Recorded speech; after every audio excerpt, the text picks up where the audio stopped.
Try looking it up on your laptop, alright?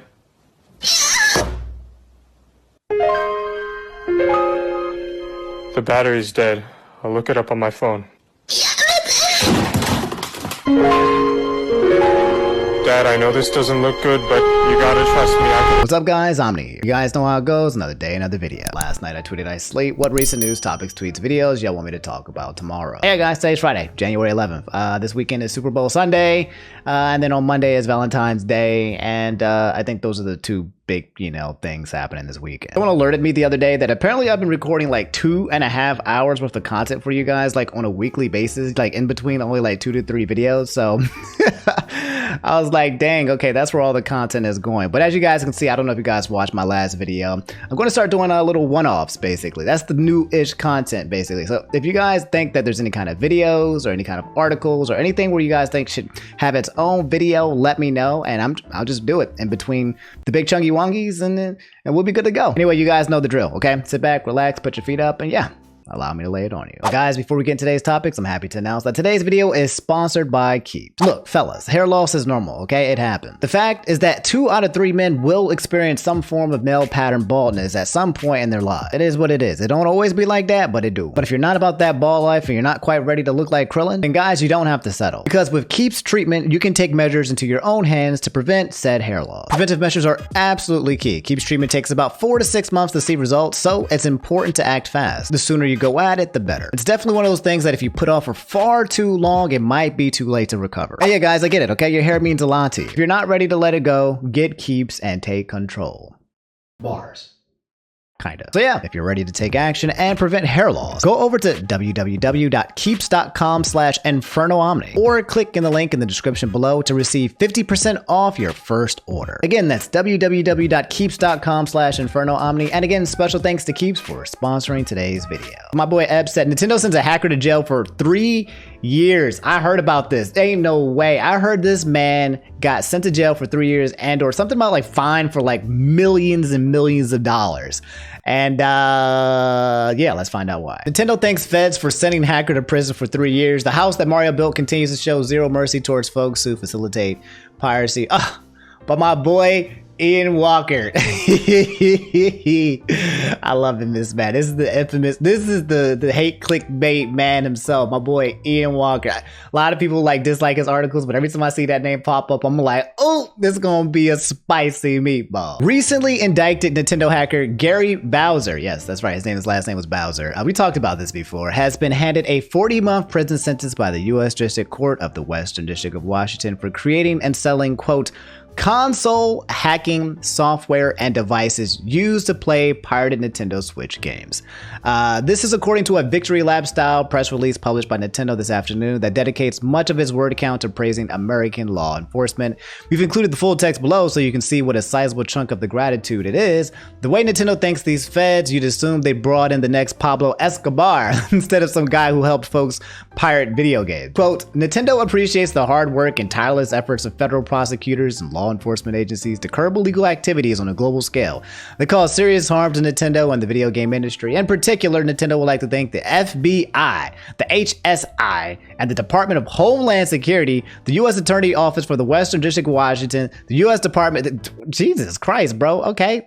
Freaking Nintendo is like simps for the damn government, bro. The U.S. government's prosecution argued in court documents filed last week that Bowser was the public face of a criminal enterprise known as Team Executor, estimating that the group's actions resulted in $65 million in losses for Nintendo, which I'm guessing is definitely exaggerated, but continuing, these statistics are usually questionable and suggesting 5 years in prison as punishment. Bowser's defense, on the other hand, claimed that he was the least culpable of the 3 arrested members of Team Executor and was only being used to send a message because his co-defendants reside in countries that may not extradite them. Dang!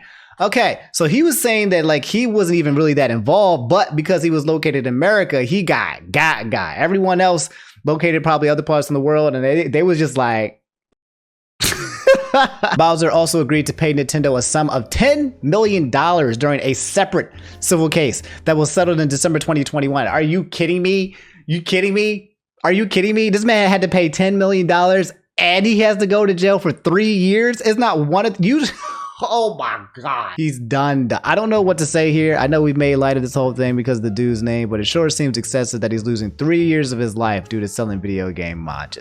He's being used as an example. That's basically what's happening. Nintendo, they are making a statement that they're saying like, look, I dare you. I double dog dare you. I triple dog dare you to cross us again. Okay, we got the Nintendo ninjas, we got the Pokemon Game Freak ninjas, we got the entire squad.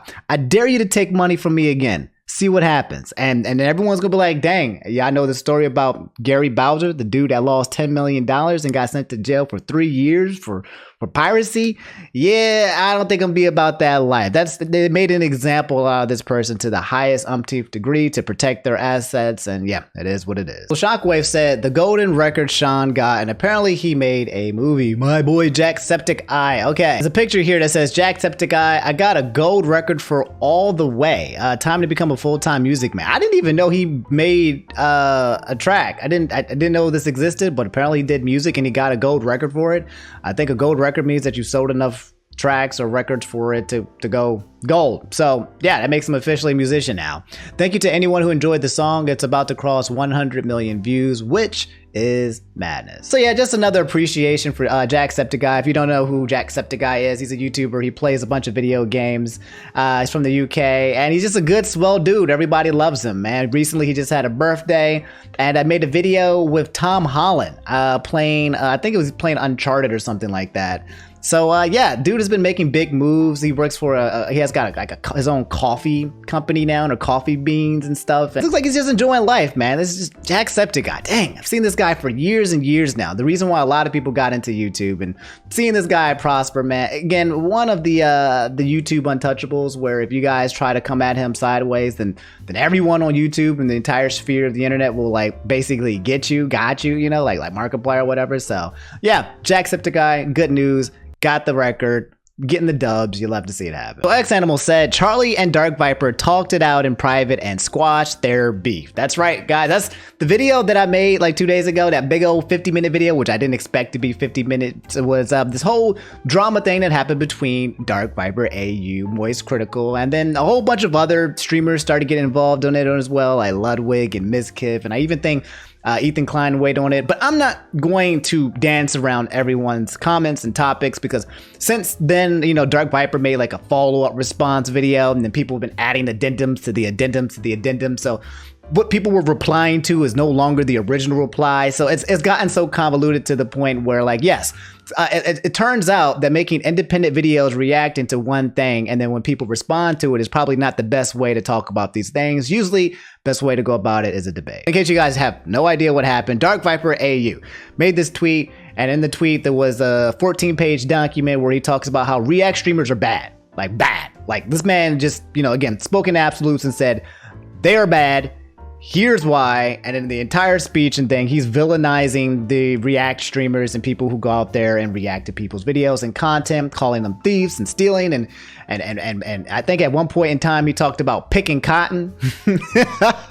Black History Month was using all the comparisons in the world. He made a lot of solid points, but the way that he was delivering it was kind of like a sussy baka, and I didn't agree with all the points that he was making fundamentally, and apparently he clears it all up, but I'm just going to be completely frank and be completely real.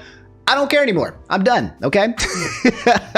I think he brought up a good point, but I don't think it's going to be anything that's going to make waves. People are going to continue to do what they're doing, to continue to react. I think a good conversation happened, and you know what? Something good of it did come out. MoistCritikal, aka Charlie, in one of his videos, the second one, his response to the drama response, basically, said that when he's going forward, whenever he's reacting to a video, he's going to make sure that he doesn't watch the full video so that he can tell people to go watch the video themselves. And I think he also said he's going to start putting it in the credits as well, which is great. You know, that's pretty cool as well. And that's something that I kind of already been doing. I don't put a lot of videos in the actual description bar, but I don't finish videos. Like I don't watch them all the way. I tell you guys where the video is so you can see the YouTube link, but I'm too lazy to put in the description, but you can actually see the actual like title so you know where to find it. But yeah, that's basically what occurred. This tweet by Dark Viper says, talk to MoistCritikal, good conversation. Feels like we are all good. Irrespective of what he does in the future in regards to his content, he is a good dude and I shouldn't have suggested otherwise. Yeah. That's basically what that's what I was frustrated about. Dark Viper made a lot of good points in his statement in times of his narrative. And again, if you wanted the full 411 of that draft, go check out my last video. Okay, I talk about it in complete detail. But like my man's was going ham on these guys, and he was villainizing the hell out of streamers, including Charlie and XQC, Hassan, Pokemon. He made them seem like they were just like super crooks, bro. They were killing people. Like it was really bad. And when you villainize someone to the extent of that much, it's like, hold up, wait a minute, chill. Like, are you coming into this biased? Are you really coming into this neutral, straight-headed, bro? Or do you have an agenda to push?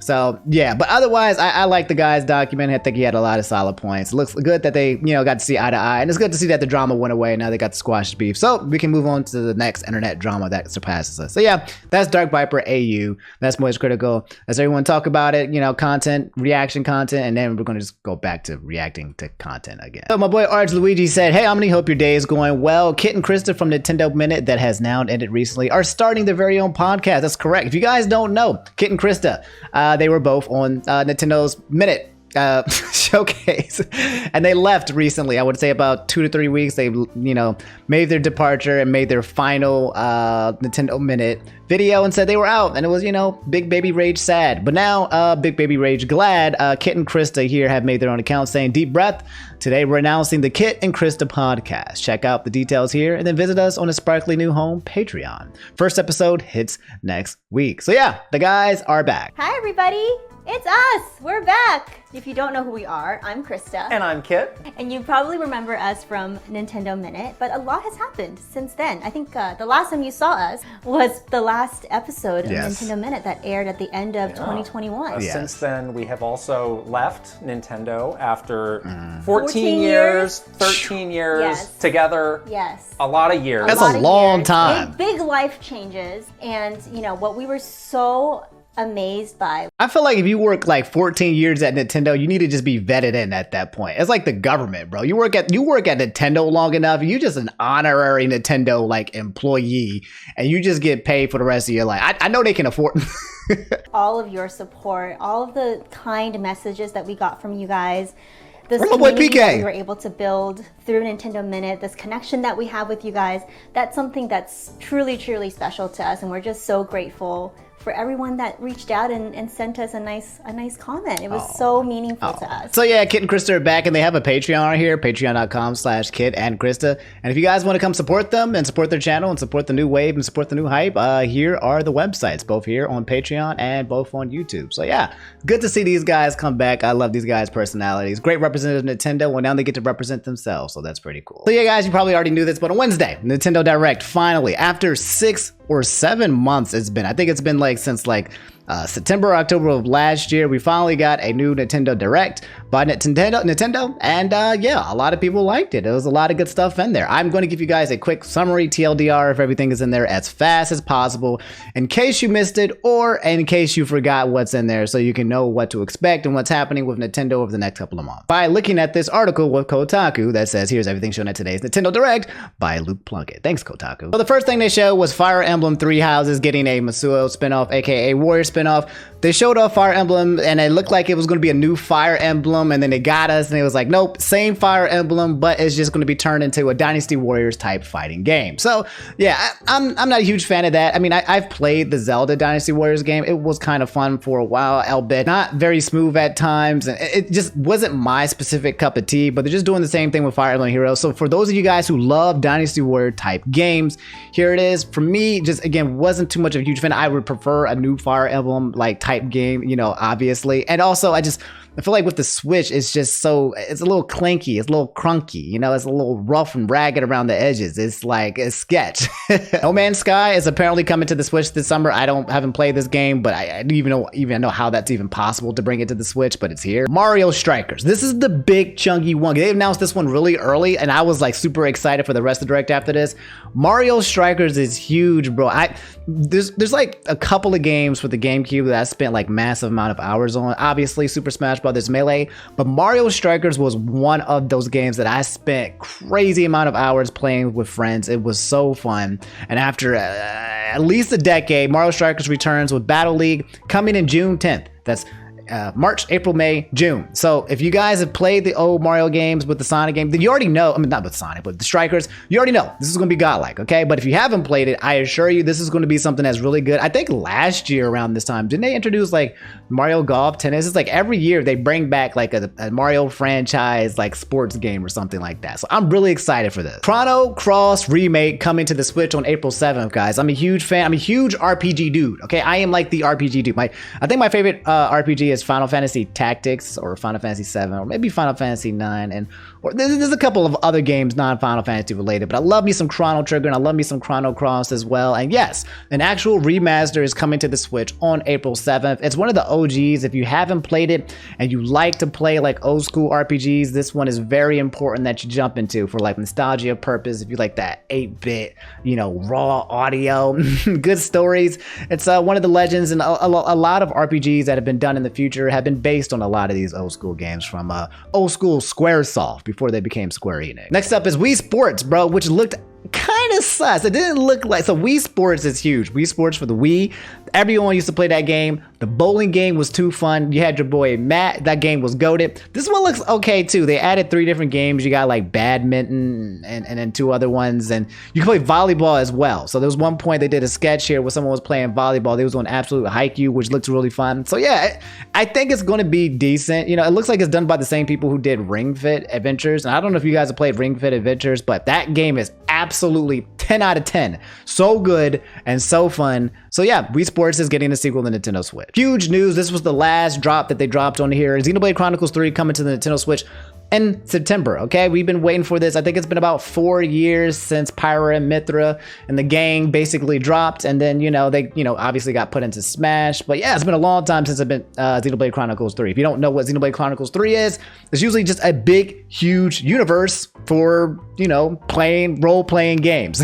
It's usually this big old force of like aliens or something going against like some form of humanity or whatever, and you're just trying to figure out what to do and how to navigate it. Immediately when I saw this, I was going popping off because I think I noticed somebody from Xenoblade Chronicles 2, Nia, but I couldn't tell because the graphics was kind of like, huh? I was like, is that Nia or is that not Nia? I'm kind of missing it, but yeah, it looks brilliant. It looks huge, and that's what Xenoblade Chronicles 3 does. It makes you feel very, very small in this big old universe, and I'm really excited to see it. Also, Black Joker is in this game, okay? It looks like a black dude, but he has Joker's haircut from Persona 5, so you know, we love to see it happen. Okay, so this one was kind of a bait. Okay, I almost died on stream, all right? They was like, boom, the guy said, here, I got another announcement for you. You know, Switch, and they brought out Earthbound, and I thought they were about to show us Mother 3. Instead, what they did is said that Earthbound will be available for you guys to play on Nintendo Switch Online if you're up to the subscription service, which is a great thing. The OG RPG Earthbound is worth playing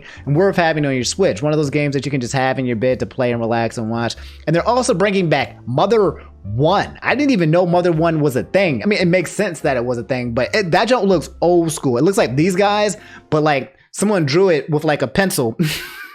And it just chill like a second grader drew it. It looks absolutely wild. I ain't playing that joint, but I do think this opens up the realm for Mother 3 being available in the future. So this is overall great news. Here was another bait. Instead of announcing Mario Kart 9, Nintendo reveals more Mario Kart 8 DLC. That's right. That's right, though. They're not done with their cash cow. Mario Kart 8, bro, is Nintendo's cash cow. They have sold bajillions of these units, and it has made them $1 bajillion more, bro. This game is one of the most successful games in video game franchise history. And they said, what? You want a Mario Kart 9? You want a new game? Nah, we're not done cashing on this. Instead, you're just getting a whole bunch of new stages, which is still a good thing. Mario Kart 8 isn't outdated by like any means. It's still the best racing game out there for all games. But now they're bringing back stages from prior Mario Kart games for us to play. One of the bigger ones being Coconut Mall. Coconut Mall was, I can't remember which one it was for, but it was infamous. I remember that was one of the stages I used to play all the freaking time, and I get really pissed off for losing. So yeah, they're bringing a bunch of stages more for like $24.99. There's gonna be like a pass or whatever. There's gonna be more stages in this game than there are characters in Smash Ultimate. That's how many stages in Mario Kart 8. So this is probably going to be the last push hurrah DLC to Mario Kart 8 before they do Mario Kart 9, which means we're probably not gonna get any Mario Kart information until probably next year at this point, like, because we still got too many other games that they haven't announced. We'll go into in a second. And the other big thing here was Metroid Dread. There's a free update. There's 2 versions now of this new DLC update. There's something called Dread Mode, where you get hit once, you die. I ain't touching that. And there's another one called the Rookie Mode, where basically you can almost live forever. To make it much easier and accessible for people who are playing this game who are having a hard time, which basically extends the lifeline of Metroid Dread, which we want to see because Metroid Dread did really well for sales, and we want to see more Samus in our lives so we can get some Metroid Prime 4. We just want more Samus. That's all we want. Anyway, guys, yeah, those are the big announcements. There's a couple other smaller announcements like, Advance Wars. I'm really excited for Advance Wars coming out. If you guys don't know, Advance Wars is like a tile-based RPG thing where you fight with like cannons. I used to play it all the time. Good music, good graphics, and yeah, good fun. So yeah, there's that. There's Project Triangle Strategy. It's an RPG that's reminding a lot of people of Final Fantasy Tactics, and that is now available for you guys to play the demo all the way up into Chapter 3. I've never heard of a game that lets you play itself, like 25% of the game till they actually release it, but it sounds like they are bent on making sure that this game is really made. They've taken a lot of input from the people who play it, so that's pretty cool. There's a Japanese game RPG called like Live Dead, I Live Die, something, I don't remember, but it's supposed to be old school. People are bringing that back. Kirby, I don't know why they didn't announce that on there, but they showed more previews of Kirby. Kirby can like swallow inanimate objects, and instead of like absorbing it and having special powers, he actually becomes one with it. Like he synthesizes it, he does a fusion with it. So if he swallows a car, like he turns into a freaking car. If he swallows a vending machine, then he becomes a vending machine and he shoots cans out of his mouth. So it's pretty cool. Kirby's coming up. And I think that's the gist of it. Things that people did not see at the Nintendo Direct was Breath of the Wild 2. No news about that. Splatoon 3, you saw some more updates with that. They didn't show any Bayonetta 3. No updates with that. They didn't show any Metroid Prime 4. No updates with that. No Silk Song, unfortunately, okay? Got the clown nose on, honk honk. I was there. I really want to see Hollow Knight Silk Song. For those of you guys don't know, Silk Song is the sequel to Hollow Knight that I've been waiting for forever and ever and ever. And I just really want in my life because I love Hollow Knight, one of my favorite games of all times on the Switch. What else? Yeah, that's the sum of it. Probably missing a little bit of it, but that's fine. But yeah, in my opinion, I think the Direct was great. I'd give it I give it a 7.5 out of 10. I don't think it was like immaculate. Wow, they were sitting on so many IPs. I felt like so much could happen, but I do think that what they brought into the to the table was a lot of content. There's a lot of content, a lot of games to play, okay? Strikers by itself, crazy. More Mario Kart 8 stages, people are going to come back and play that game again. Like they brought a lot back to the table, so I'm happy for it. But yeah, let me know how you guys feel about the Nintendo Direct. Did you like it? Did you not? What would you give it a score out of 10? What were you missing? Are you upset? Are you disappointed? Big Baby Rage mad? Where's the smash? Let me know how you feel. So, okay, apparently we have some Futurama drama. Futurama drama. That's actually fun to say. Futurama is coming back. Futurama revived for a new season on Hulu with the original cast, but apparently the voice of Bender, which is probably one of the most important voices to have, is not on board. You guys told me this article here says update. He gave a reason why Futurama star John DiMaggio won't voice Bender in Revival for now. Let me guess. I'm assuming they're just not paying him enough. The short article reads, while the news of Futurama Revival coming to Hulu may entice fans of the adult animated series, there's only one name curiously missing from the call sheet. John DiMaggio, who voiced Bender on the original show, in addition to various other characters, is not presently returning with Billy West, who does Fry, Zoidberg. I didn't know Fry and Zoidberg were the same voices. Katie Segal, who does Leela. Tress McNeely, who does Linda Van Schmoonhoven. Maurice March, all these other guys, okay? Sources close to the situation tell EW that negotiations with DiMaggio have hit a standstill, which has prompted Hulu and the 20th Television Animation to search for another voice actor, with the first table read looming this coming Monday. Though both sides of the situation, DiMaggio's side and the studio side, want the actor to return. You can't replace Bender. Bender's voice is so iconic. I mean, I guess you could. Technically, you could and get away with it. But Bender's voice is so freaking iconic. Like, you do not want to take away from that. It's a part of the entire magic. And imagine rebooting a series and then you just remove the voice of probably one of the most important people in the show, it doesn't have the same effect. And they don't want to lose that. When you come back, you don't want to lose that impact. I'll skip through a lot of the fluff so you didn't waste any of your time. But it says here, DiMaggio's team did not seen as a lowball and not competitive to the market or the legacy of Futurama. So yeah, he feels like he's not getting paid enough. I don't see the actual amount here, but it looks like he wanted to get paid more. It says here, fans of Futurama took note of DiMaggio's absence from the revival announcement, and the actor has been promoting those sentiments on social media, some of which propose a boycott of the new season. DiMaggio is still willing and available to return as Bender, assuming an agreeable deal can be reached. The original Futurama stars and crew also want him to return, per the sources. Yeah, which I would, if I was a voice actor and I'm Fry, I would need my boy freaking DiMaggio here with me. Otherwise, I'm talking to some other new dude, and it's just not going to have the same magic. And he tweeted this and said, "Thanks for the concern and the props, everyone. I really appreciate." I'm about to read it in Bender's voice. DiMaggio tweeted Wednesday to his fans, "Don't worry about it. I'll keep you posted, but until then, cheese it." Okay, sorry. That was a terrible impersonation. Hashtag Bendergate. That's it. There's nothing left to say. Let me know how you guys feel about it. Or don't, you know. So guys, the Crunchyroll Anime Awards winners are here, okay? Relax, no spoilers for you guys or anything like that. But if you guys don't know, Crunchyroll does like what's called the Anime Awards. They do like best boy, best girl, best protagonist, best anime of the year, yada, yada, yada. And I haven't watched all of it, okay?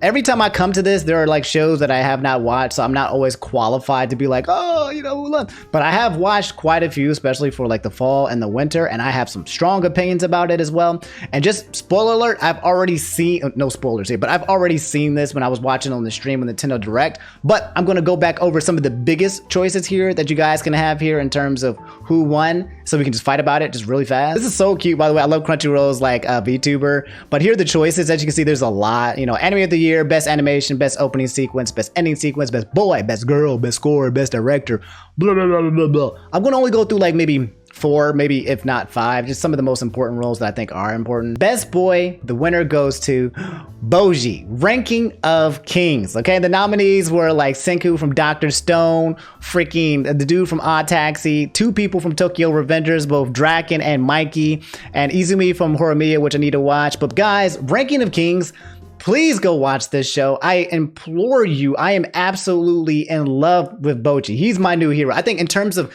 anime of the year for me, in terms that I'm just like, wow, I am so glad I stumbled upon this, is Boji. Like, I have like One Piece vibes from this. When I watch this, I'm like, I want to see this man grow like I saw Luffy grow at One Piece. It's so good. And it's different and it's unique. Boji is he's a prince, and he can't talk. He can't talk with anybody. I think he's both deaf and he's dumb. He can't hear as well, right? So it's like, how do you make an anime around a character who just cannot talk and also can't hear? They do it. And they do it spectacularly, and it's absolutely amazing, and you need to watch this. I'm telling you this. I would not tell you not to watch it if it wasn't good, okay? All right? This is not a sponsor. I'm just saying, go watch Boji. I mean, go watch Ranking of Kings. Okay, so this one got me a little salty. Best girl goes to Nobara Kugisaki from Jujutsu Kaisen, which she is great, okay? People like to call her, you know, Sakura to, you know, whatever, 2.0 or whatever, but no, she's not. She is on a league of her own. She is absolutely awesome. The way that they wrote her is good, okay? She won. I'm happy for her, but I really thought my girl Komi from Komi Can't Communicate was gonna get it. I truly did. That's been my homie for the season. I love her, but Komi Can't Communicate. I'm very surprised she did not get Best Girl, but it is what it is. She did win in terms of Best Comedy Series Anime, so she did win there, but didn't quite get Best Girl. Best Animation went to Demon Slayer, of course. Now, a lot of people were thinking that this could also be Attack on Titan, which also has great animation, but I think Demon Slayer was a good pick. A lot of people like to rag on Demon Slayer, right? They'd be like, the story is mid. The only thing that it has for it is going forward is animation or the graphics. And I'm like, fine, okay. If that's what it's got, then let them win. Because this season so far, this entire fight scene that's been going down with these guys has been absolutely glorious to watch. It's so beautiful to watch. Watching this in movies is absolutely just amazing. So some people were like, I wish it went to Attack on Titan, but let Demon Slayer get the award, and what a lot of people all agree is probably his best aspects, which is his animation. Anime of the year went to, and I'm pretty sure I forgot, but if I had to guess again, it was probably Attack on Titan. Let me just double check. Yes. Attack on Titan final season part 1. God dang, I'm not going to sit here and do a review of Attack on Season Part 1, but I will say, like, when I was watching this joint, I didn't even know what I was watching. I watched the first episode and I said, wait a minute, do I need to like go back to the last season and watch that again? Because I don't know what the heck is going on. They throw you into like a loop right off the get-go. You were just so confused. And I thought it was me, but it's just how it was designed. But so far, this entire season of Attack on Titan is just absolutely wow. Just complete twists and turns and finally bringing a conclusion to this show. I like to see shows come to conclusions and not get dragged out for too many seasons for the sake of it. So yeah, it's happening, guys. Catch up on it on Sundays. Usually you want to watch Attack on Titan and Demon Slayer. But yeah, guys, that's the Crunchyroll Awards. There's more stuff as well, but I'm not going to go through all of it. Just wanted to go through some of my favorite topics. Let me know what you guys felt about the Crunchyroll Awards. Do you think anybody got snuffed or not? And I mean, I think what I'm going to try to do, by the way, is, and I might like start doing some more reviews on like anime or movies or film, because you guys know, like, it's kind of like, I used to do this already back in the day with Lay and Omni, right? And I would go over a show or an anime or movie. I might bring that back and might make that like more independent so that we can talk about it. So that, you know, for those of you who actually watch these shows and want to hear my reviews on it, I'll probably do that. So if that's the case, let me know if there's something that you think is worth watching that I should do. But yeah, that's the Crunchyroll Awards. Did you think anything got snuffed, or do you not care? All I gotta say again is watch freaking Ranking of Kings. Dizzy Lux said probably should talk about the Earn It Act, since it's pretty important that it needs to be stopped.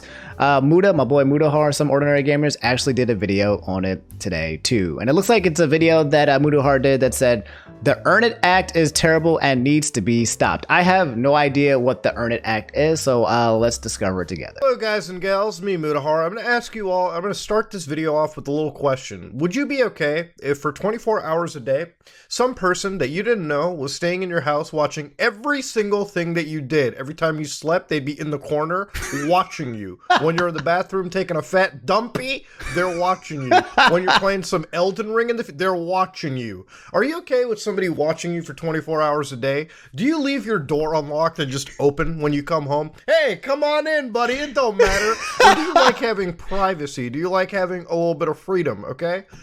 To answer all of your questions that you just asked me, Mudahar, no, I'm cool with it. I'm fine with it. As long as he's a homie, you know, then yeah, and we can share the homie kisses, I'm down. Anyway, I found an article by The Verge that summarizes what's going on, because I don't know what this is. Anti-exploitation bill advances in Senate despite free speech concerns. Critics say the Earn It Act would make it far riskier for platforms to host user-generated content. What's going on? Okay, I feel like at any point in given time in life, somebody is threatening like my censorship or my freedom, or, you know, like someone watching me, you know, face technology. You look at something like, oh yeah, face technology changed my face. And suddenly now the government has my DNA and knows what my face looks like. So like if I walk anywhere, they'll just be able to scan me from satellite in the sky. Like I feel like at any point in time, my security and my freedom is always at stake, to the point where I'm just like, screw it. Fine, forget it. Go ahead. Look at my internet browser. I don't care. Invade my privacy. I give up, okay? I don't know how to stop. It just seems like it's always being encroached upon. So here's the TLDR. In a markup hearing on Thursday, the Senate Judiciary Committee advanced a controversial new bill targeting Section 230 protections for content involving online sexual exploitation.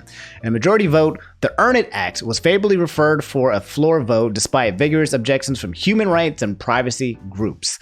Okay, quote, it's turning social media companies into an arm of the government. What are they going to start using Twitter and Instagram and stuff to surveillance us or something like that? Human rights groups have compared the bill to FOSTA, an anti-sex trafficking bill passed in law 2018, saying Earn It will restrict online speech while doing little to address the underlying problems. In a group letter to the committee, more than 60 human rights organizations called on the committee to abandon the effort. Dang. Quote, by opening providers up to significantly expanded liability, the bill would make it far riskier for platforms to host user-generated content, the letter reads. Okay, I need a summary. Okay, I'm not trying to read all this. Okay, it's too early. I'm not trying to read. I need to figure out specifically what does the Earn It Act do and why I should fear it or not. And what better place is there to get a quick summary that probably isn't accurate? Twitter, my boys. This is what I'm just going to go for. It says, say no to Earn It Act or you can kiss your privacy goodbye. A direct violation of the First Amendment. They will scan every bit of your data, post, DMs, photos, etc. and make encryption illegal. Dang, they'll censor everything from sex education, LGBT topics, and adult content. Yeah, from what I understand, when it comes to this Earn It Act, it has something to do with the fact that they're trying to protect against child exploitation. But then they're taking it a step further, and they're basically using this as an excuse to basically invade everybody's privacy. This person here said, okay, folks, I know the legislative stuff gets confusing, so I just want to make it super clear. The Earn It Act did not pass today. It was moved out of the Senate Judiciary Committee on a voice vote, but we still have a chance to stop it before it goes to a final floor vote. So it's not passed, but it's close. It's at the home run stretch. Okay, so the more I've been reading into this, the more joking I've become about the situation. At first I was like, hey, yeah, you know, let the dude come in here and do whatever they want. But now I'm more reading into it, I'm like, okay, this is kind of whack. This is kind of wild. This can't be passed. This is kind of dangerous. This person said, I'll be blunt. People's lives will be in danger if the Earn It Act passes. If encryption is outlawed, then the government would easily be able to track down anybody they deem to be antisocial or subversive. That's the whole point, right? It's like they always try to hide behind the guise of doing something good so that they could just have more access and more power to do what the government do. and giving them way too much power and removing our freedoms and removing our rights and removing our security and removing our privacy. I probably repeated one of those. But by doing that, yeah, that's not going to be a good look. So yeah, guys, that's the whole Earn It Act thing. I'll let you guys know if there's going to be updates to that. My guess though is that it's not going to pass. From what I understand, like after it went through the whole Senate thing, there was a lot of people who were still opposing it, but it's still a threat. It's still there. So yeah, I'll let you guys know if something happens, and if it does, then yeah, I'll be monitoring you through your YouTube channel, you know, comment section right now. But all right, guys, that's all I have for today's video. I hope you made it to the end. If you did make it to the end, do me a favor and drop that like. It means a lot. It helps a lot. It lets me know that you made it to the end. Subscribe if you guys haven't already, man. And yeah, when you guys are letting me know what topics that you guys want me to talk about, or even the YouTube comments as well. If you guys don't have Twitter, it's fine. Let me know if there's anything specific that you want me to talk about that would be a good, like, separate video. Because what I would like to do is create independent separate videos, like one at a time, right in between the big chunky wongies. Okay, that's all I want to do. The chunky wongies might get a little bit smaller if I take away from the actual news. So I'm just trying to make more content. That's it. I ain't trying to take away. I'm just trying to make more content. Anyway, I'm rambling. I think the coffee is making me go crazy today. So I'll see you guys. You guys have a great weekend. Yeah, I'm losing my voice as well. Stay safe out in the streets, and I'll see you guys next week. Okay, cool. I love y'all. Y'all take it easy. Peace.